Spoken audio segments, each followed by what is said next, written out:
बड़ा इंपॉर्टेंट चीज है कि अपने आप को ना गालियों से बचना, म्यूजिक से बचना, मूवीज से बचना, हराम रिलेशनशिप्स को तर्क कर देना और कहना कि यार नहीं, will at least have a detox for 30 days, फिर देखते हैं देखिए इंशाल्लाह। फलसफा ये है ना, अल्लाह ने हलाल से रोक दिया, यही ट्रेन बिल्कुल करने के लिए ना कि आप अगर हलाल से रुक सकते हैं तो फिर हराम से क्यों हराम नहीं से रुक क्यों नहीं। सकते। और हम जब अल्लाह के हुक्म की वजह से हलाल छोड़ सकते हैं, वो बिरयानी, वो पिज्जाज, वो रोफजा नहीं पीते।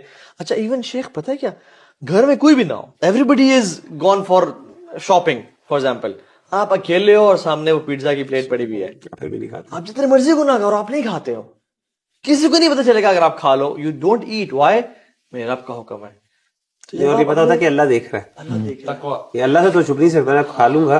तो सवाल ये है कि जब बाकी जब आप गुनाह करने लगते हो तो तो जो वहां पे अल्लाह अल्लाह ने नहीं जो देखता। हलाल तुम्हें कहा हुआ है, जो मगरिब के बाद हलाल हो जाएगा, ठीक है तुम खा भी सकते हो, वही चीज तुम खाओगे, जब अल्लाह के लिए वो छोड़ सकते हो तो फिर जो हराम चीजें हैं वो क्यों नहीं छोड़ सकते यार।